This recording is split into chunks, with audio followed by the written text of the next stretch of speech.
Before you listen, if you enjoy the stories and want to hear more, then please consider subscribing. Most of you listening aren't subscribed, so please take this time to subscribe. Turn on notifications so you'll never miss a story and be the first to hear. You'll also be supporting me. Thank you.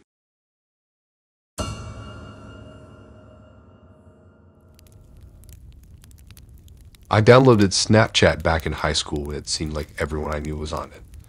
My friends and I loved using it to send each other silly selfies and short videos throughout the day. It was a fun, low-pressure way to keep up with each other's lives. The map feature was one of my favorites to see where all of my friends were hanging out around town on the weekends. And of course, making photo diaries of things like vacations or concerts you attend. Overall, Snapchat was a great way to share casual moments without worrying about curating the perfect image like on Instagram. Throughout college, Snapchat remained my main way of casually keeping in touch with high school and childhood friends who had moved away. We could see each other's daily adventures and know what was going on, even from states apart. A few years later, when I was in my mid-20s and working my first real job, Snapchat was still one of my regular social apps. Almost everyone I had ever known had me added on there. I wasn't too concerned about privacy settings, either, since I knew all my contacts IRL. But one weekend, I got a notification that Annalise had added me on Snapchat. The name sounded vaguely familiar, though I couldn't quite place it. I figured it must just be an old classmate or coworker whose name I was forgetting. No big deal. I added them back without much thought. Soon after, I started getting snaps from Annalise's account. They were harmless at first, casual selfies in different outfits asking my opinion, complaints about her long workday, funny observations from her commute. Typical stuff you'd share with a casual friend. I tried to respond politely when I could, although her messaging frequency started to feel a bit clingy. But I chalked it up to her just being lonely and wanting a connection. Still, I made a mental note to dial back how often I opened her chats. Things took a creepier turn when Emily started sending me snaps that appeared to be at local bars and restaurants I frequented. The spots looked familiar, but I figured it was probably just coincidence since those were popular hangout spots around town. But then one evening, Emily sent me an odd photo. It was me walking out of my apartment building to my car. I studied it closer. Yep, that was definitely me in the photo. Emily must have driven to my neighborhood, staked out my home, and taken a picture of me leaving. I was freaked out. Over the next couple weeks, Emily's snaps got increasingly unsettling. Multiple photos showed me out running errands, getting gas, shopping at the mall. Emily was clearly tracking me using Snap Map and following me around town. The chilling final straw was when I got a snap from inside the break room at my office. It was a zoomed-in picture of me washing my coffee mug in our kitchenette. My blood ran cold. Somehow this person had gotten past security and taken photos of me at my actual workplace. I immediately blocked Emily's account and deleted Snapchat from my phone. I didn't recognize this person at all. She was definitely not a friend. Just a random stalker who had fixated on me as some kind of target.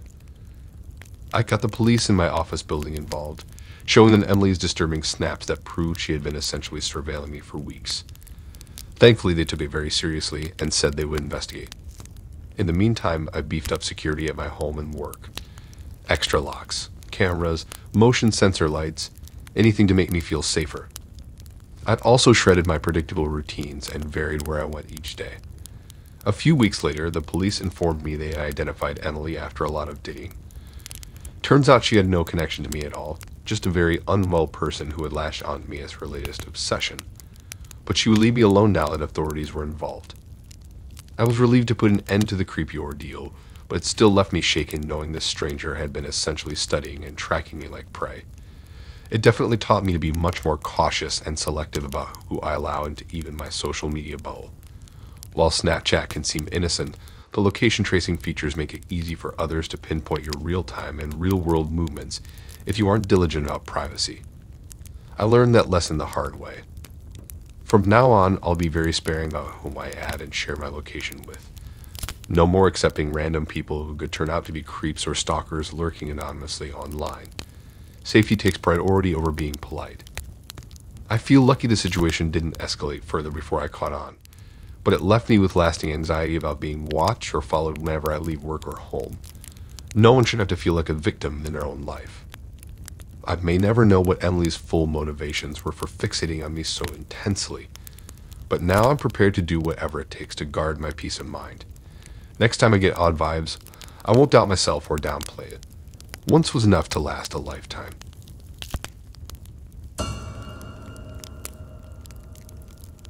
I've been using Snapchat for years to keep in touch with my friends from high school and college. I love how Snapchat gives you a fun, low-pressure way to share silly moments from your day compared to curating some perfect image for Instagram. My friends and I are always sending ugly selfies and videos of random things that happen throughout our day. It's great to get that behind-the-scenes look into each other's lives. I also really like how Snapchat uses maps to show where your friends are hanging out around town. It's super handy on weekends to see where the action is at. Overall, Snapchat is one of my most used apps since it brings a sense of closeness with childhood friends, even as we've moved to different cities after graduation. Since I had Snapchat for so long, I have a ton of friends and connections on there from over the years. It's basically anybody I've ever known since starting my account back in high school. I don't worry too much about privacy settings because I know all these people IRL already. Well, all except for one person, Jaden. I have no idea who Jaden is, but he added me on Snapchat a few months ago out of the blue. His profile pic was just a selfie in sunglasses, and his bio didn't have much info. I didn't recognize him at all. Normally I just ignore a random ad, but Jaden's name sounded familiar for some reason, so I went ahead and added him back. I figured maybe he was a friend of a friend that I was forgetting. Right after I added Jaden, he started messaging me constantly, like nonstop. At first it was just typical small talk. How's your day? What are you up to? Etc. I tried to be polite while keeping my responses short. But Jaden kept pushing for more personal information about my job, my family, where I live. His questions started to get really specific too, like asking what car I drive and what my work schedule is. My guard immediately went up. When I gave vague or dodgy answers, Jaden would get upset, accusing me of being secretive and misleading him. He'd say I owed him more details since we were friends. This guy clearly didn't take the hint that I wasn't interested in engaging. Over the next week, Jaden's messages got progressively more aggressive and inappropriate. He kept demanding I meet up with him alone for dinner or drinks. The way he phrased it made it clear he expected something physical afterwards. I firmly told Jaden I wasn't interested in meeting strangers from the internet and that he needed to leave me alone. But he only got more angry and threatening in response. Jaden said I was selfish and stupid for leading him on. He told me I was lucky someone like him was even interested in a nobody like me. Then he made disturbing remarks about coming to find me in person since I wouldn't come willingly. I immediately blocked Jaden and made my account private after that. My hands shook as I realized this unhinged stranger had been trying to manipulate me into meeting him this whole time. And now he saw me as a target to harass since I rejected him. Over the next couple days, I kept receiving creepy anonymous messages on various social media platforms. Things like, "You can't hide from me and I'll be seeing you soon." I knew it had to be Jaden still trying to scare me.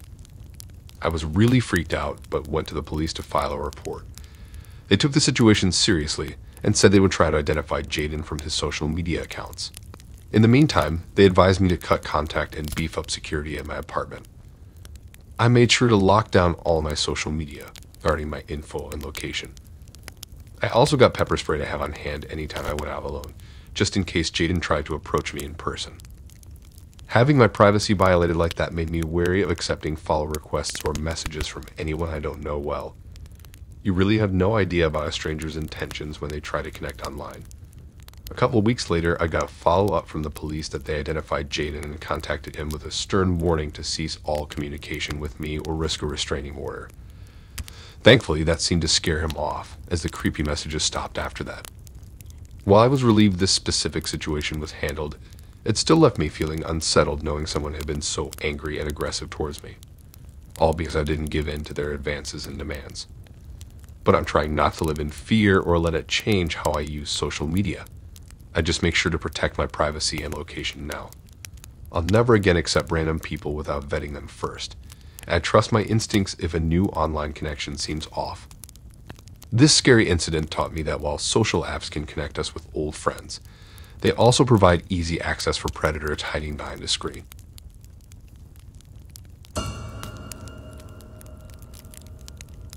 I had Snapchat since my sophomore year of high school, and it seemed like everyone was using it to send silly selfies and short videos. My friends and I loved goofing off together on Snapchat, sending ugly reaction shots and pictures with funny captions or filters. We also enjoy creating Snap Diary stories to document things like school trips, parties, or major events. I have fond memories of saving all my homecoming and prom stories to look back on later in life. Those carefree teen days flew by so fast. Once I got to college, Snapchat continued to be one of my main ways of keeping in touch with close high school friends who had moved away. Seeing their dorm life snaps made the distance between us feel not quite so far. At the same time, sending my college friends quick snaps of things like boring lectures, nights out, and new boyfriends gave me a sense of connection I would have missed otherwise. Even now in my late 20s, Snapchat remains a regular social media app for me. I love having that ongoing link back to people I've known since my childhood thanks to our long snap streaks and frequent chats. It's nostalgic.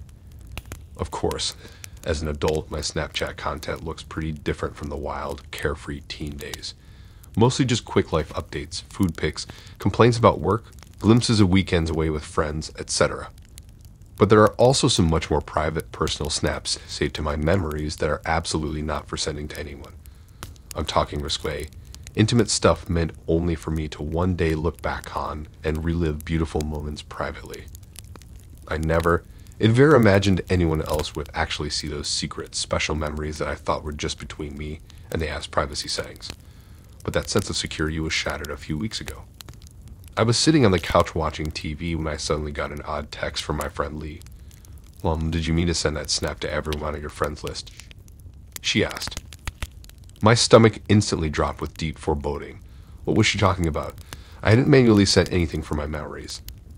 I frantically opened Snapchat to check, and my worst fears were confirmed. Somehow my account had been hacked, and the intruder had taken it upon themselves to individually send several of my most provocative nude photos and intimate videos to literally every single person on my friends list. I sat there in utter shock, hands shaking and bile rising in my throat. I felt completely violated and exposed. Those images were private moments meant only for me to look back on privately. And now strange, faceless hacker had exposed them to all my closest friends and family without my consent. I wanted to throw up or disappear. My private life had been turned into a peep show for strangers. It was a nightmare come true. My reputation, my relationships, my dignity all felt destroyed in an instant. I had no idea how I would ever show my face to those loved ones again. The shame and humiliation were overpowering. I immediately changed my password, but the damage was already done. In a panic, I texted all my friends explaining I had been hacked and apologizing profusely for the inappropriate images. Thankfully, they believed me and were very understanding.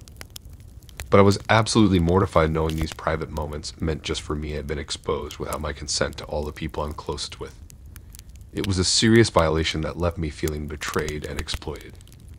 Changing my password again and deleting those saved snaps helped me start to move on from feeling so violated. But it took time to rebuild confidence and not feel self-conscious using Snapchat again after the hacking. Unfortunately, a few weeks later, an mess and snap went out from my account in the middle of the night. The hacker was back. I ended up having to delete my entire Snapchat account and start fresh to stop the intrusions. It made me realize that Snapchat's privacy settings really are useless at stopping someone determined from hacking it. Even deleted snaps aren't completely secure. Now I'm incredibly cautious about what personal info and photos I ever save there. I also turned off automatic login and location sharing. Having my account compromised not once but twice was mortifying. I had to take control back over my privacy and data. While I love using Snapchat to stay in touch with longtime friends, I'm much more careful now. I keep personal content completely off of it. And I never add people I don't know in real life, in case they have ulterior motives. As an adult, you expect and hope for maturity from those you're connected to on social media. But the harsh reality is, hacking does happen, and it only takes one immature person to abuse that access and trust for harm. What happened to me serves as a cautionary reminder that anything digital can easily be misused and made public. No app is 100% secure, so I have to be smart about maintaining control over my own sensitive data. At the end of the day, While my experience was embarrassing and made me self-conscious, I'm lucky. Having some private photos shared without consent is minor compared to what victims of revenge porn and hacking go through. I'm thankful my friends recognized I was a true victim here. With their support, I didn't let shame or fear win by abandoning social media entirely. I took back my power and learned from this violation. That's the best we can do in the face of acts meant to demean and humiliate.